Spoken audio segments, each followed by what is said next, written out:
नमस्कार। स्याही की सृष्टि में आपका स्वागत है। आज श्रीमद् भगवद गीता के 14वें अध्याय का महात्म सुनाने जा रही हूँ। ओम श्री परमात्मने नमः।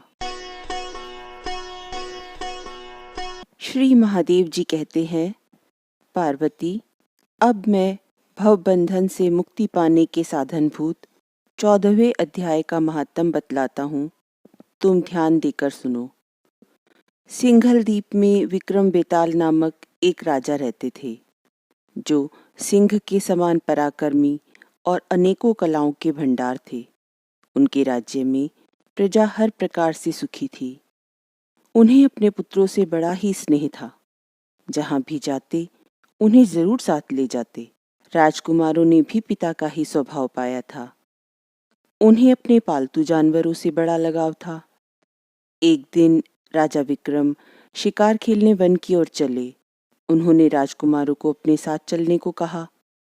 राजकुमारों ने अपनी पालतू कुतिया को साथ ले लिया। घने जंगल में पहुंचकर राजकुमारों ने तीव्र गति से भागते हुए खरगोश के पीछे अपनी कुतिया छोड़ दी। उस समय सब प्राणियों के देखते देखते खरगोश इस प्रकार भागने लगा मानो उड़ा जा रहा हो। दौड़ते दौड़ते बहुत थक जाने के कारण वह एक बड़ी खंदक अर्थात गहरे गड्ढे में गिर पड़ा।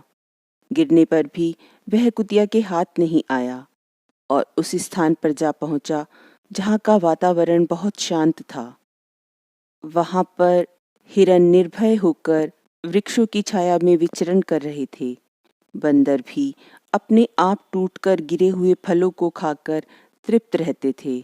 सिंह हाथी के बच्चों के साथ खेल रहे थे और सर्प निडर होकर मोर की पांखों में घुसे जा रहे थे। उस स्थान पर एक आश्रम के भीतर मुनि वत्स रहते थे, जो जितेंद्रिय होकर शांत भाव से निरंतर गीता के 14वें अध्याय का पाठ किया करते थे। आश्रम के पास ही वत्स मुनि के किसी शिष्य ने अपना पैर धोया था। ये शिष्य भी गीता के 14वें अध्याय का पाठ करने वाला ही था। उसके जल से वहां की मिट्टी गीली हो गई थी। खरगोश का जीवन अभी कुछ शेष था जब वह हाँफता हुआ आकर उसी कीचड़ में गिर पड़ा था। उस जल के स्पर्श मात्र से ही खरगोश दिव्य विमान पर बैठकर स्वर्गलोक को चला गया। उसका पीछा कर रही कुतिया के शरीर पर भी जल के कुछ छींटे पड़ गए थे, जिससे वह भी अपना भौतिक शरीर त्याग कर दिव्यांगना का रूप धारण करके स्वर्गलोक को चली गई। सारी घटना को घटित होते वत्स मुनि के उसी शिष्य ने देखा था, जिनके चरण स्पर्श का वह जल था। उनका नाम सुकंधर था। ये सब देखकर सुकंधर को उन दोनों के पूर्व जन्म के बैर के कारण को याद करके हंसी आ गई।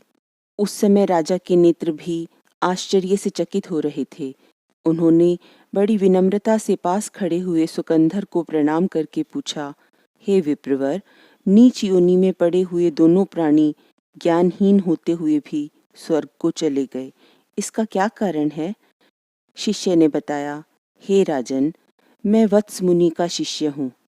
मैंने भी अपने गुरुजी की भांति ब्रह्म विद्या में विशेषज्ञता प्राप्त की है और गीता के 14वें अध्याय का निरंतर जाप किया है।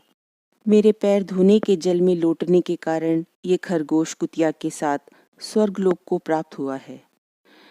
अब मैं अपने हंसने का कारण बतलाता हूँ। महाराष्ट्र में प्रत्युदक नामक एक महान नगर है। वहाँ केशव नाम का एक ब्राह्मण रहता था, जो कपटी मनुष्यों में अग्रगण्य था। उसकी स्त्री का नाम विलोभना था। वह स्वच्छंद विहार करने वाली थी। एक दिन उसके आचरण से क्रोधित होकर ब्राह्मण ने विलोभना का वध कर दिया, जिसके कारण उसे खरगोश की योनि में जन्म लेना पड़ा। ब्राह्मणी भी अपने पाप कर्मों के कारण कुतिया बनी। इसलिए हे राजन, प्राणी मात्र को किए गए कर्मों का फल अवश्य भोगना ही पड़ता है। बोलो जय श्री हरि।